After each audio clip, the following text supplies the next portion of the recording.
Suatu hari, Wali Paidi, yang dikenal suka muncul tiba-tiba di tempat-tempat terduga, berkunjung ke sebuah pondok pesantren kecil yang tersembunyi di balik rimbunan desa, tak jauh dari sawah dan suara jangkrik. Dibilang pondok, tapi lebih mirip rumah biasa yang disulap jadi tempat zikir dan menimba ilmu. Bangunannya sederhana, satu kamar 2,5 meter, dapur kecil santri, ruang tamu panjang berkarpet jadi mushola, dan teras luas dengan gerbang sederhana yang menyembunyikan semuanya dari pandangan luar. Meski kecil, keberkahannya terasa besar. Para santri mukim hanya belasan orang, tapi saat zikir akbar bulanan, jamaah bisa tumpah ruah hingga ke jalanan. Dari luar kota, luar provinsi, bahkan luar negeri, mereka datang. Tapi dari warga sekitar, cuma bisa dihitung jari. Seperti mereka terlalu dekat hingga tak melihat cahaya yang terpancar dari tempat itu. Hari itu, Wali Paidi datang dengan santainya. Santri-santri yang sedang ngopi dan merokok di teras menyambut beliau dengan hangat. Seolah-olah mereka menyambut kawan lama, bukan seorang wali yang sering disebut-sebut dalam obrolan warung kopi dan mimpi para pejalan ruhani.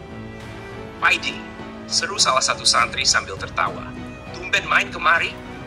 "Halah, panggilan hati ini leh. Kadang hati lebih peka dari telinga," jawab Wali Paidi sambil menjulurkan tangannya meraih cangkir kopi hitam. Obrolan ngalor ngidul pun dimulai. Wali Paidi lebih banyak mendengar, sesekali menyela dengan guyonan yang membuat para santri ngakak. Tapi tatapan matanya tajam, seperti sedang membaca sesuatu dari balik wajah-wajah letih para pencari ilmu. Di antara para santri itu ada aku. Aku bukan santri mukim, hanya datang saat zikir akbar.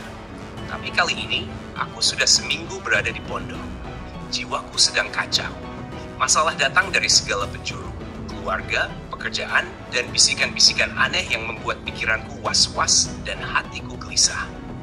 Maka aku mengambil keputusan besar. Lelahku menggila, berjalan tak tentu arah, hidup hanya dengan tawakal, berharap menemukan Tuhan dalam kesunyian dan kesendirian. "Besok aku jadi ngedan saja, Mas," ucapku pada masjid malam itu, setelah zikir malam. "Serius, Bill? Dengan keadaanmu yang kayak gini?" Masjid terlihat khawatir. Aku hanya tersenyum pahit. "Besok lihat saja." Pagi harinya, setelah subuh dan wiridan pondasi bersama, aku maju terakhir saat menyalami Pak Kiai. Dengan kepala tertunduk, aku berkata lirih, "Pak Kiai, saya mau izin ngedan." Pak Kiai tidak kaget, tidak juga heran, hanya meletakkan tangannya di dadaku. Aku merasa seperti ada yang dimasukkan, entah apa. "Jalan keluar nanti ambil kanan ya," ujar beliau singkat. "Kih, pangestunipun," kataku. "Aku tahu," kata beliau, "adalah peta bagi ruhku yang sedang mencari arah." Aku pun mengganti pakaian, kaos kompang camping, sarung kusam, dan tas kresek bertali rafia. Hanya membawa satu baju koko, satu sarung bersih, satu kitab wakiah, dan satu buku tulis.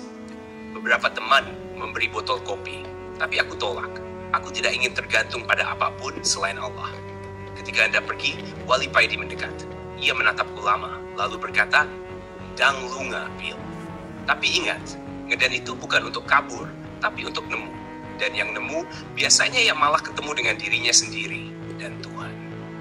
Aku nyaris menangis. Tak kuduga, kata-kata yang sederhana bisa seperti mata air di tengah padang gersang dalam jiwaku. Langkahku ringan, entah kemana aku akan pergi.